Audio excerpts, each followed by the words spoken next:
আগের ভিডিওতে আমরা বিষ্ণুপুরের একটি ঐতিহ্যপূর্ণ স্থান রাসমঞ্চ থেকে ঘুরে এসেছি আর সেখানকার সব যাবতীয় জিনিস তোমাদের কাছে তুলে ধরার চেষ্টা করেছি। তো ভিডিওটা যদি তোমরা না দেখে থাকো তাহলে তার লিংক কমেন্ট বক্সে পিন করে দেওয়া রইল, অবশ্যই কিন্তু গিয়ে দেখে নিও।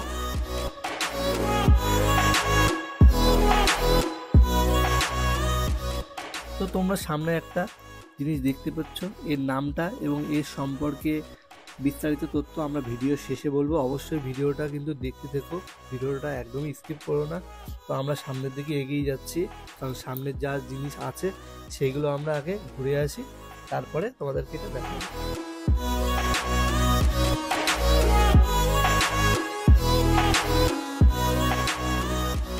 বিষ্ণুপুর আসলেই একটি ঐতিহ্যপূর্ণ স্থান, যার কোনায় কোনায় ইতিহাস লুকিয়ে রয়েছে।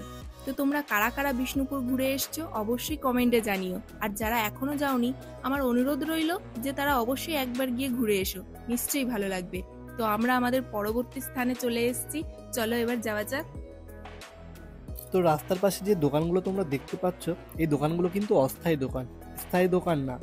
তার কারণ হচ্ছে এই সময়টা হচ্ছে পর্যটকদের আগমনের সময়, তার কারণে কিছু শিল্পীরা তারা পেটের দায়ে এই শিল্প জিনিসপত্রগুলো বিক্রি করে জীবিকা নির্বাহ করে থাকে। তো এখন আমরা আমাদের পরবর্তী স্থানে চলে এসেছি। এই স্থানটির নাম হচ্ছে জোড়বাংলা। জোড়বাংলা হওয়ার কারণ এখানে তোমরা দেখতে পাচ্ছ যে দুটি মন্দিরের চালা একসাথে মিলিত হয়ে একটি চালায় পরিণত হয়েছে, যার কারণে এটির নাম নাকি জোড়বাংলা। তো যাই হোক, আমরা আমাদের মন্দিরের ভিতরে প্রবেশ করে ফেলেছি। এই যে ছোট ছোট কাজগুলো দেখতে পাচ্ছ, এগুলো কিন্তু সবই টেরাকোটার কাজ, আর এই কাজগুলোর কিন্তু এক একটার মানেও আছে, যা আমরা হয়তো সবটা জানি না।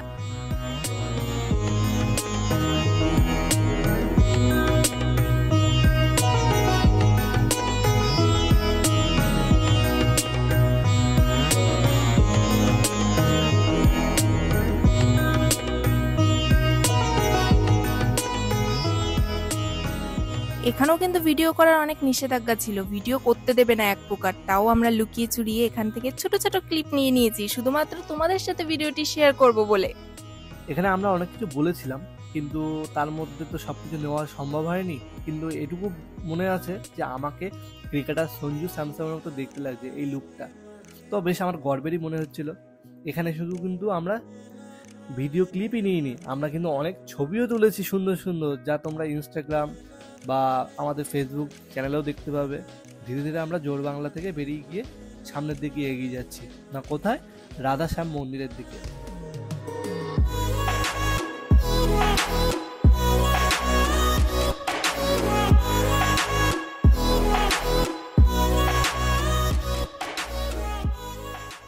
এটা হলো মন্দিরটির ব্যাক সাইড।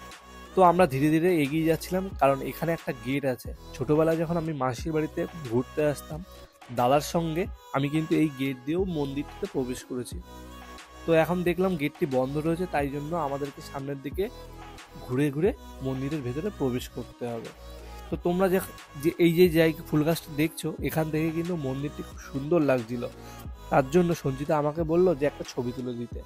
তো মন্দিরটির ভেতরে আমরা এখন প্রবেশ করছি, তো এর বিষয়টা আমরা পরবর্তী ভিডিওতে তোমাদেরকে দেখাবো।